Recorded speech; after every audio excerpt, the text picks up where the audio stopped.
The galaxy was a place of ancient empires and untold power. The Kratos Dominion had ruled the central sectors for thousands of years. Their ships were sleek and terrifying, their military strategies efficient and unyielding. The Ivory Collective controlled vast territories with intellect and precision, their fleets never faltering, their warriors calculating and merciless. The Zorai Confederacy were masters of subterfuge and cunning, their spies in every corner of the galaxy. Their reach was long, their influence vast. The smaller races lived in fear, always beneath the shadow of these galactic giants. The Terran Fukoff force arrived with no fanfare, no heralds, no elaborate announcements, just a single strange ship appearing at the edge of a Kratos-controlled system. The ship was unlike anything seen before, a hulking mass of metal with mismatched panels and what appeared to be hastily welded parts. It had none of the grace or elegance of the fleet ships, but its sheer presence felt like a jolt of electricity throughout the galaxy. The galaxy thought it was a mistake, or perhaps an outlier, a lone rogue vessel. No one had ever heard of a crew of simpletons seeking adventure. The first sign of trouble came when the ship broadcasted its first message. The voice was casual, almost mocking. There was no grandeur to it, just a simple human woman's voice cutting through the silence of space. We're here to kick butt, make history, and maybe take a few vacations along the way. Stay out of our way, or face the consequences. The message was strange and off-putting, yet many in the galaxy assumed it was a fluke. Surely this was some kind of joke or a misunderstanding. Then the Fukoff force proved it was no joke.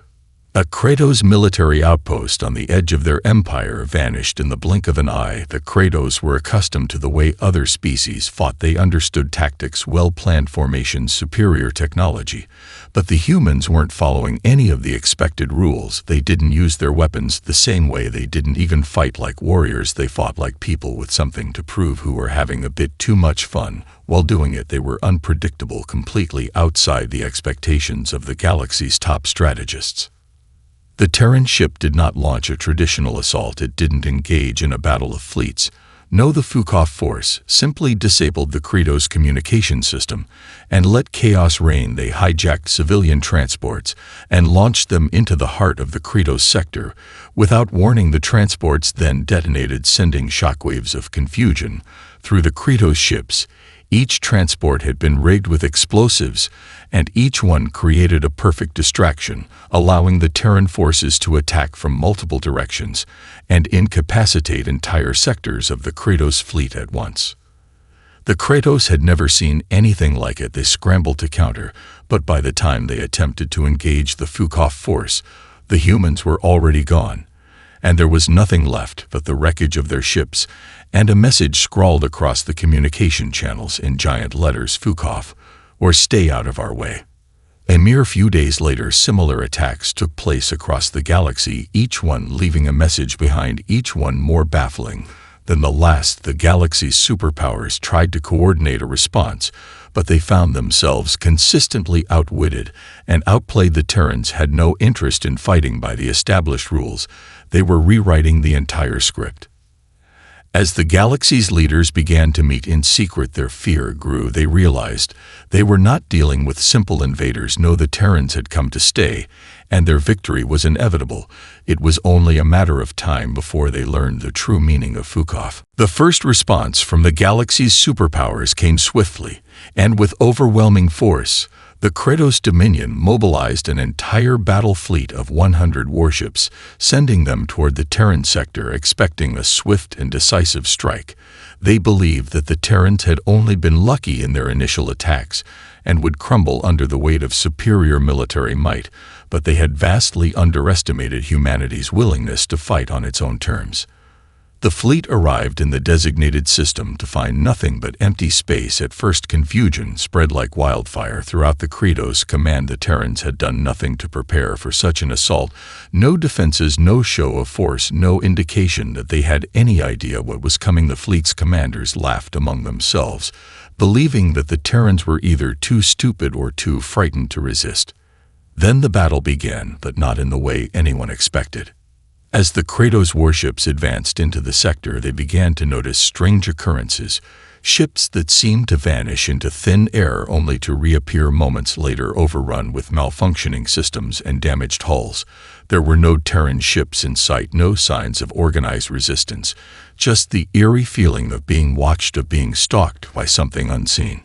The first major assault came when a Kratos flagship received an unexpected transmission from an unknown vessel.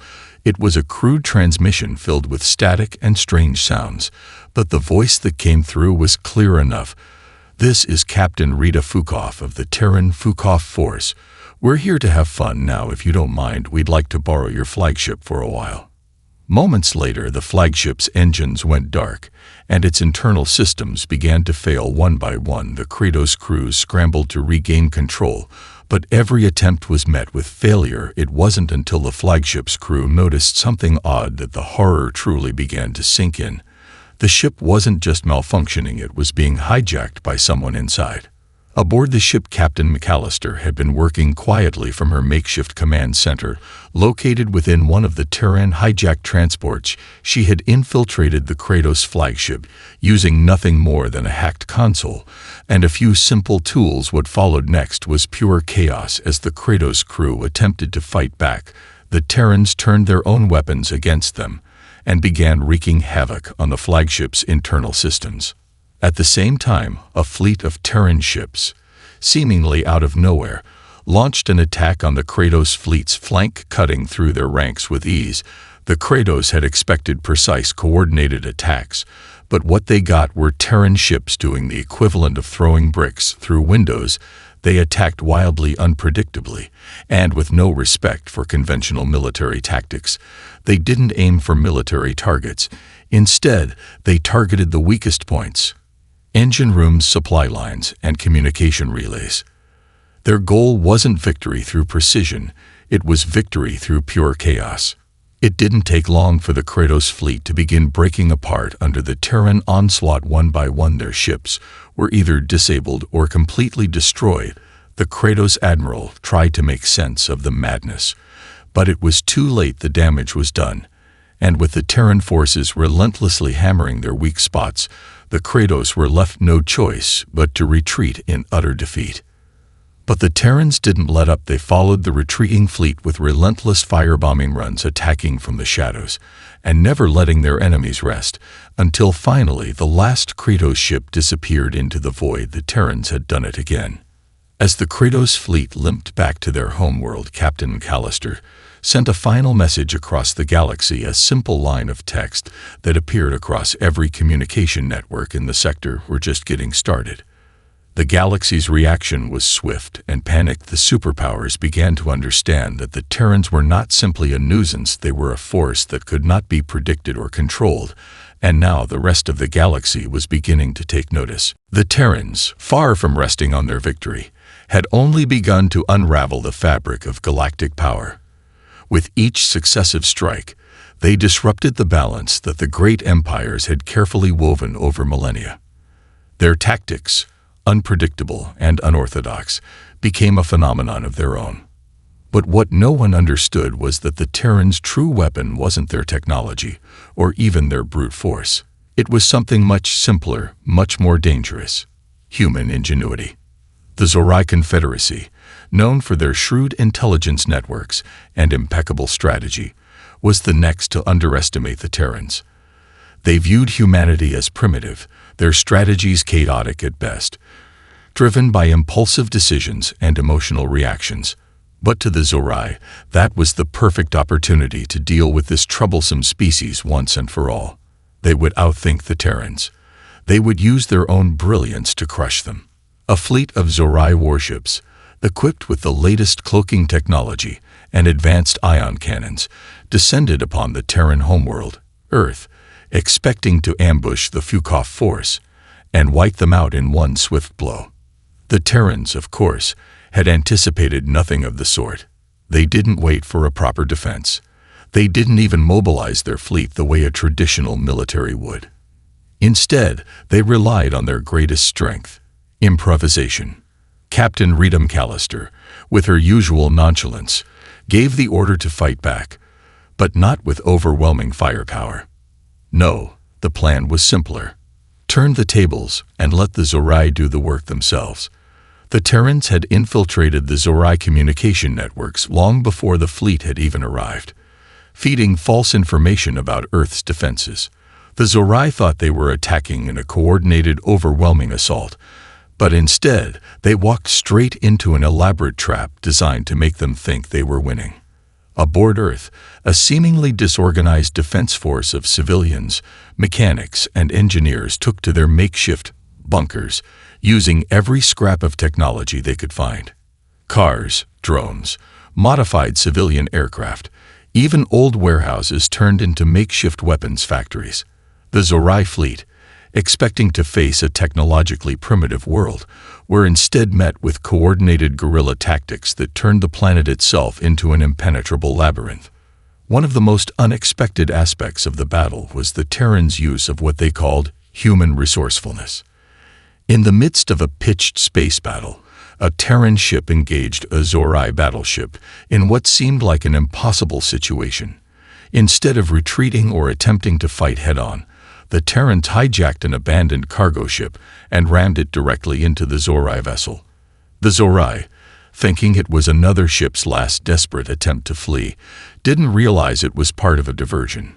The cargo ship exploded, but not before sending a cascade of debris straight into the Zorai ship's communications array, jamming their systems and leaving them vulnerable. It was a move no advanced civilization would have made, yet it worked. The Terrans had no fear of failure, only the thrill of taking risks no one else dared. The Zorai, proud and cautious in their strategies, had underestimated that drive. Elsewhere, human engineers began modifying old Zorai tech, using it against them in creative ways. They managed to reverse engineer the cloaking devices on Zorai ships and turn them into makeshift EMP pulses. With these devices in hand, the Terrans launched surprise attacks, rendering the Zorai ships blind and helpless as their systems flickered out. While the Zorai continued to wrestle with these unexpected losses, they failed to realize how deeply they were outmatched. The battle on Earth raged on, but the Terrans had already won the war on strategy. They had broken the Zorai's spirit, proving once again that it was never about technology. It was about how you used what you had and how relentless you were in the face of impossible odds. As the Zorai fleet retreated, crippled and humiliated, Captain McAllister issued another message across the galaxy, this time in a tone that couldn't be mistaken for anything but pure confidence. "We told you we were here for fun. But now you've made it personal. Keep watching. We're just getting started." Once again, the galaxy was left stunned, scrambling to understand how these seemingly simple humans, armed with nothing but their unpredictable nature, had emerged victorious. The Terrans, it seemed, were not just a force to be reckoned with.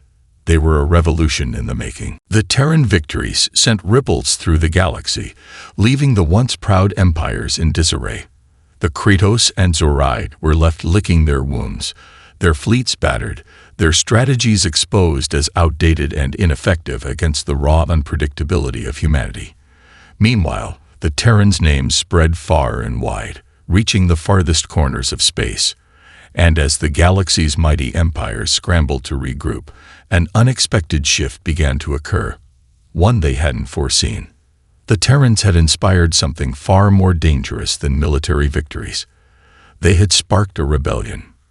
Colonies across the galaxy, ruled by the very empires that had once lorded over them, began to rise up. The spark had been lit by the Terrans' audacity, and now it was a fire spreading uncontrollably. The Ivory Collective, known for their iron grip on their subjects, found themselves besieged not by outside invaders, but by their own people. The Ivory's carefully constructed hierarchy, built on intellectual superiority and strict control, began to crumble as their colonies erupted in protest. It wasn't just soldiers rebelling. It was civilians, workers, even children, all demanding freedom inspired by the Terran example. The rebellion didn't stop with the Ivory. The Terran message had resonated with the oppressed, the downtrodden, and the forgotten species who had long been under the thumbs of these ancient empires. They didn't just want to defeat the oppressors. They wanted to do it in the same chaotic, unpredictable way the Terrans had. What the galaxy's elites saw as a terrifying symbol of anarchy, the common people saw as a new hope. This wave of rebellion was further fueled by the Terrans themselves, who had no intention of quietly retreating into their own corner of the galaxy. The Terrans weren't just attacking military fleets.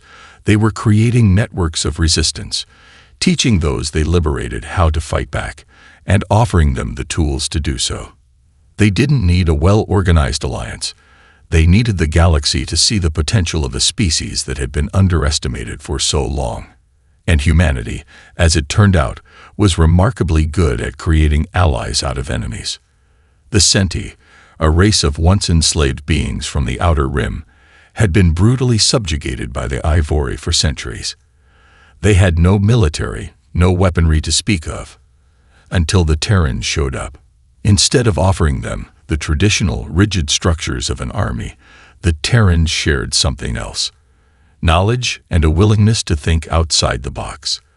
They gave the Centi what they had given every other species: freedom to act, to improvise, to fight back in ways that made no sense to their oppressors, but were devastatingly effective. With Terran guidance, the Centi began to wage guerrilla warfare in their own unique style. Instead of charging into battle head-on, they created mass distractions, hacking into the Ivory's communication systems, using their own technology against them, and even flooding the streets of their cities with seemingly harmless acts of rebellion that spiraled into larger acts of resistance. The Ivory's polished strategies couldn't keep up with the sheer unpredictability of the Centi's tactics, and soon entire regions once under their control were freed, with the Centi leading the charge. The Terrans didn't stop there. As the rebellions grew, they offered their help, but on their own terms. A meeting was called between the leaders of the galaxy's remaining empires, with the Terrans invited to attend. It was meant to be a peace summit, a chance to try and figure out a way to negotiate with the Terrans, to make them understand the consequences of their chaotic methods. But the Terrans had no interest in negotiations. Captain McAllister, once again in the spotlight, delivered a simple but devastating message to the entire galaxy. We didn't come here to negotiate. We came here to have fun.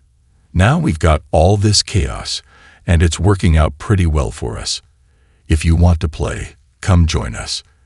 If not, we'll keep doing what we do. With those words, the galaxy realized the scale of the revolution they were now facing. The Terrans were more than just invaders. They were catalysts for change, teaching the galaxy that the old ways of control and domination were no longer the only paths forward. But not everyone was ready to embrace this new reality. As the empires tried to decide how to respond, the Terrans simply kept pushing forward, making more friends, more enemies, and shaking the foundations of the galaxy with every move they made. And it was clear to everyone watching. There was no stopping them now. As the galaxy continued to reel from the Terrans' explosive rise, the remaining empires were forced to confront an uncomfortable reality. They could no longer ignore or dismiss the Terran threat. What started as a series of inexplicable victories had evolved into a widespread rebellion that was taking the galaxy by storm. No one was safe, not even the great empires themselves. Every time they tried to strike back, the Terrans only seemed to grow bolder, more creative, and even more unpredictable. The Kratos, still reeling from their humiliating defeat at the hands of the Terrans, now found themselves surrounded by a growing alliance of rebellious colonies. These rebels, inspired by the Terran model, fought with the same chaotic energy that had taken down the Kratos battle fleet. But this was no longer about territory or military might. It was about something far deeper, a redefinition of what it meant to have power. The Kratos leadership, their pride wounded and their fleets in tatters, decided to take one last stand. They gathered a massive force, an armada of warships and heavy artillery, all aimed directly at Earth. They believed that the Terrans, so reliant on their unpredictable tactics, would crumble under the sheer weight of this overwhelming force. They were wrong. What they didn't account for was the fact that the Terrans had a unique weapon. They never followed the rules. Captain Rita McAllister, with her characteristic smirk, made it clear that the Fukoff force wouldn't be meeting the Kratos head-on in battle. Instead, she led a strange and unanticipated offensive, one that made the Kratos question the very nature of warfare. As the Kratos armada approached Earth, they were met with a bizarre sight. Dozens of civilian ships, ranging from battered cargo vessels to private transport ships, were being launched directly at the enemy. At first, the Kratos laughed, assuming it was an act of desperation. But they quickly realized these ships weren't merely being sent to the front lines. They were carrying something far more dangerous, an army of human ingenuity. The Terrans had repurposed every possible piece of junk they could find. They mounted makeshift cannons and crude explosives on old transport ships, turning them into kamikaze vessels that would crash directly into the Kratos warships. They hacked into the Kratos communication systems, broadcasting a message of pure chaos, sound files of heavy metal music blaring across the comms, endless loops of the word Fukoff in various languages, creating a psychological warfare nightmare. Meanwhile, human engineers had retrofitted the most absurd devices: grappling hooks, giant magnets, even homemade rockets, all designed to incapacitate Kratos ships in the most ridiculous yet effective ways imaginable. As the Kratos ships began to break formation, trying to deal with the bizarre offensive, the Terran fleet emerged from the shadows. Their ships were unconventional, large, hulking vessels patched together from old military surplus, held together by sheer will and duct tape. But what they lacked in elegance, they made up for in sheer determination and creativity. The Terran fleet didn't rely on traditional military tactics. They relied on surprise, disruption, and the simple fact that they weren't afraid to get their hands dirty. They were willing to do whatever it took, no matter how absurd it seemed, to take down their enemies. The Kratos admiral, watching in disbelief as his fleet was slowly dismantled by these makeshift ships and unpredictable tactics, had no choice but to order a retreat. But it was too late. The Terrans had already won, once again proving that their greatest strength lay in their refusal to conform to any expectations, least of all the rigid and outdated strategies of the galaxy's long-dominant empires. Captain McAllister's voice boomed across the Kratos communication channels, her tone as irreverent as ever. "That was fun, but next time, try bringing your A game. See you soon, Kratos." The galaxy was in shock. The Kratos had been utterly defeated by the same species they had once laughed off as weak and primitive. But now they realized the truth.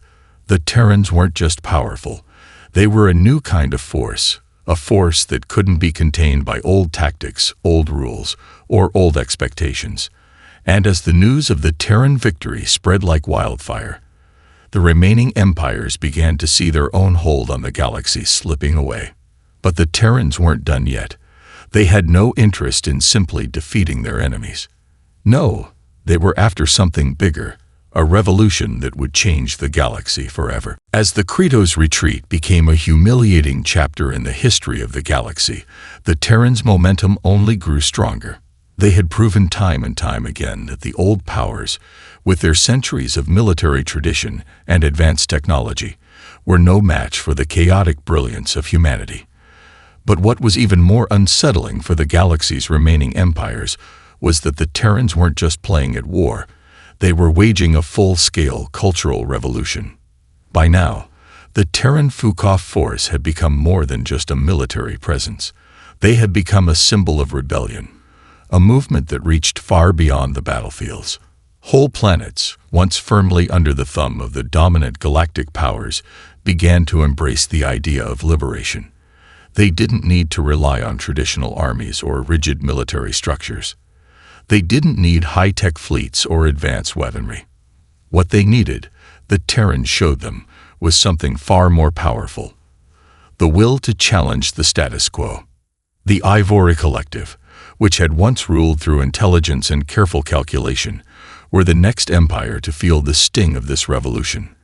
For centuries, the Ivori had prided themselves on their advanced tech and superior intellect. They'd thought of themselves as the galaxy's enlightened rulers, the keepers of knowledge and progress. But the Terrans, with their sheer unpredictability, had shattered that illusion. Their victory over the Kratos had emboldened every race that had ever been subjugated by the Ivori. And now, the Ivori's own subjects were rising up. It began on a small industrial world in the Outer Rim, a planet that the Ivori had used as a labor colony for centuries.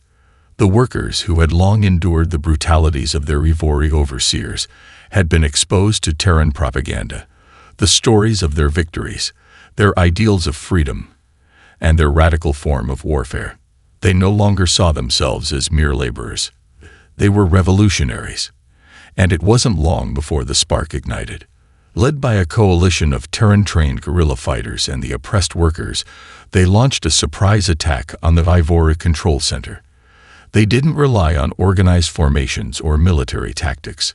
They simply overwhelmed their oppressors with an unrelenting tide of chaos. It wasn't a perfectly coordinated assault. It wasn't efficient, but it was effective. The Ivori, with all their intellect and technological prowess, couldn't predict the sheer unpredictability of a mass rebellion powered by the Terran mindset. The workers didn't fight with high-tech weapons or precision. They fought with what they had: tools, scraps, stolen technology, and with the unshakable belief that they were in the right. The Ivori were forced to retreat, and the labor colony became the first of many to break free from their grip. As the news spread, similar uprisings began to erupt on other Ivori-controlled worlds. It was a wildfire, spreading faster than the Ivori could contain. The Terrans didn't need to fight every battle. They just needed to light the fuse. And once it was lit, the galaxy's great powers began to realize just how little control they had over their own territories. Meanwhile, Captain McAllister, ever the opportunist, saw the Ivori uprising as an ideal moment to strike. She sent a message to her allies, scattered across the galaxy in the growing network of resistance movements. "The Ivori are falling apart," she said simply. "It's time we join the party." What followed was a series of surgical strikes against Ivori supply lines and key military installations.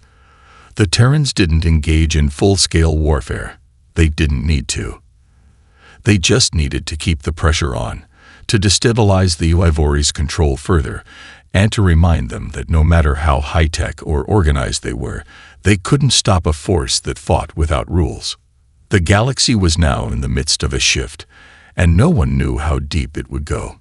What had started as an invasion by a small and seemingly insignificant species had become a galaxy-wide movement, one that was eroding the very foundations of the old order. The Terrans had made it clear that they were not just fighting for victory. They were fighting for a new way of life.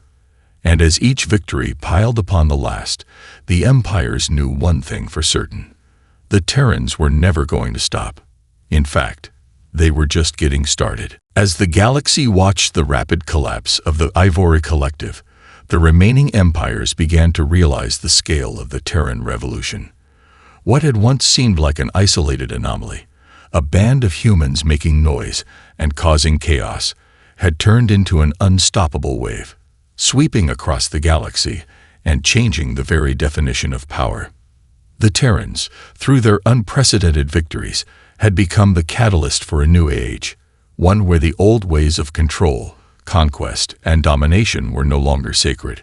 In the heart of the galaxy, the mighty Kratos Dominion and the Ivori Collective had once been the most formidable forces in existence. But now, they were no longer seen as the pinnacle of galactic power. Instead, they were viewed as relics of a bygone era, struggling to keep up with the pace of change. And the Terrans, with their ragtag fleets and a complete disregard for tradition, were the architects of this revolution. The other empires, the Zorai Confederacy and the remaining neutral systems, had been watching with a mixture of fear and fascination as the Terran insurgency spread like wildfire. The Zorai, known for their intelligence and cunning, had never been a force to be underestimated. Yet the Terrans had outwitted them at every turn, turning their own technology and strategies against them with devastating efficiency. The Zorai had tried to consolidate their strength, hoping that their superior intellect would give them an edge. But against the sheer unpredictability and audacity of the Terrans, they found themselves constantly 2 steps behind. As if on cue, the Terrans struck again, this time targeting the Zorai's most strategic outposts and critical supply routes. They didn't launch full-scale battles.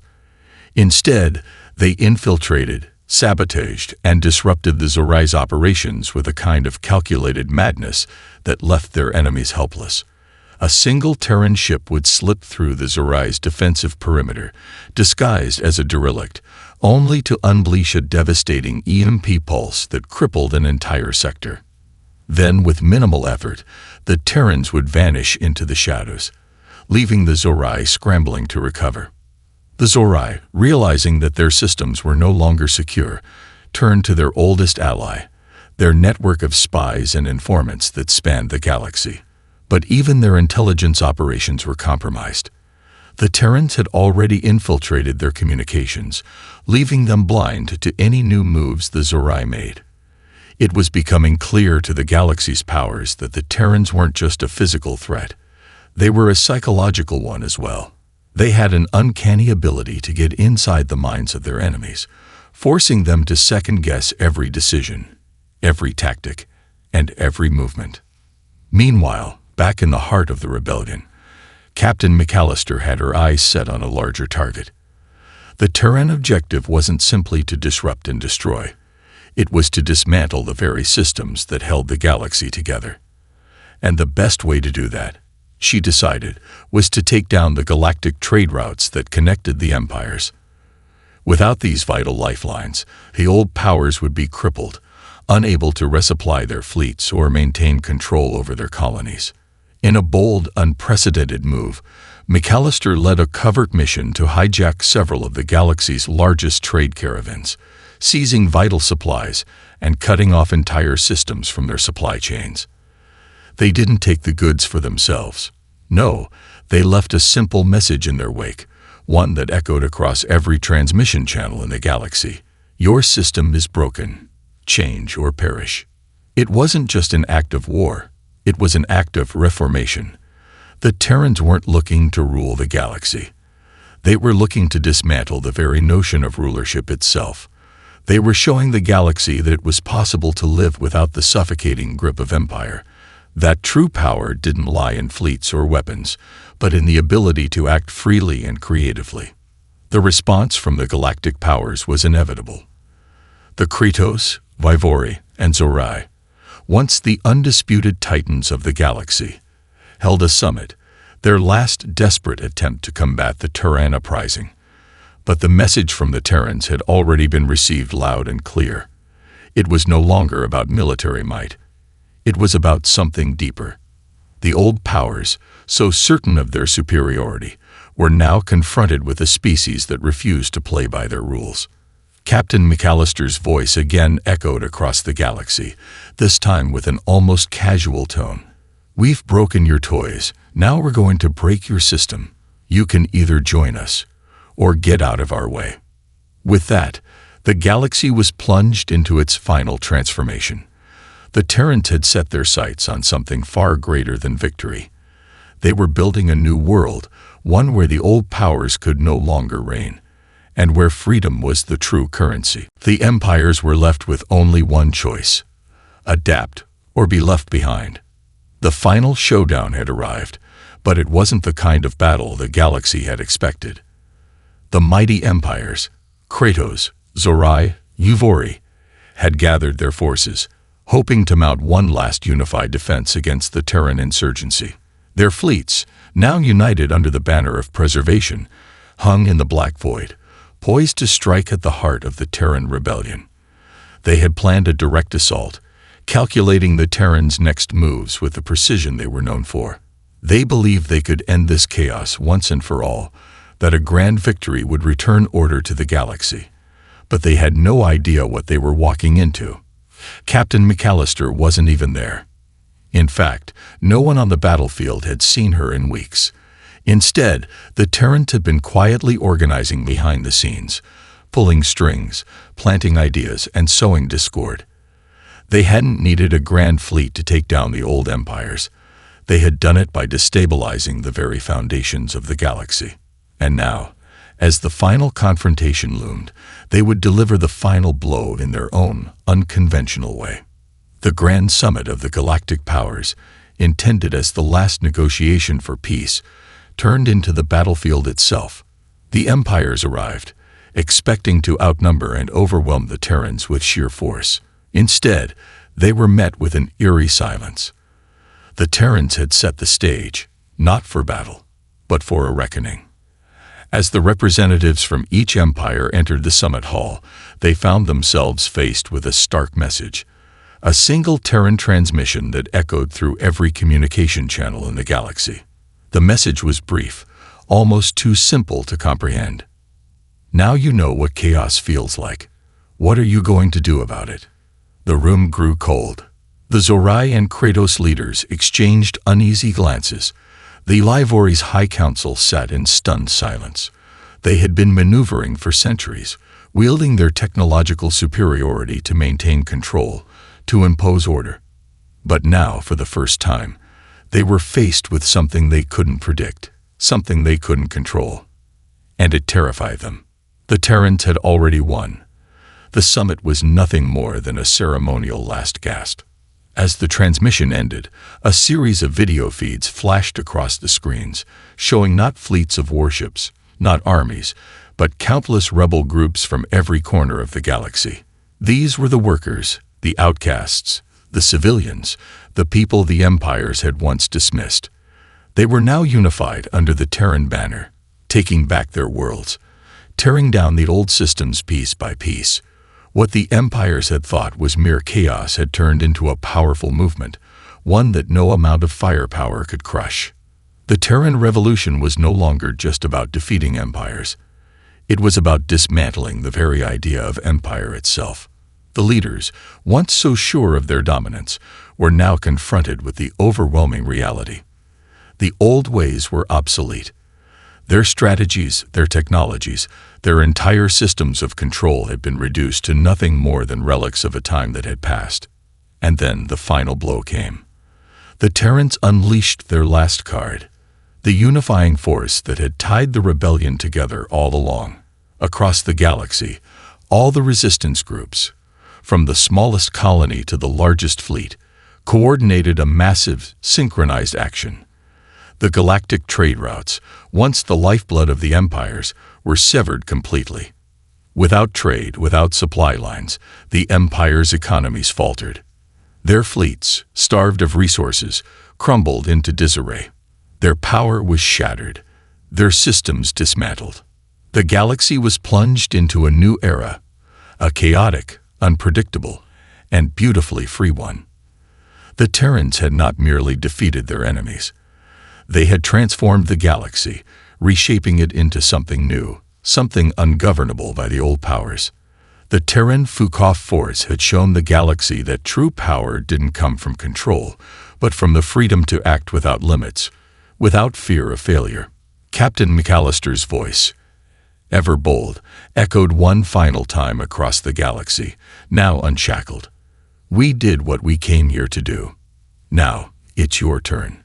Welcome to the new galaxy.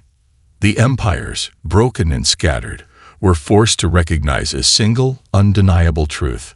The Terrans hadn't just broken their hold on the galaxy, they had rewritten the rules of the game.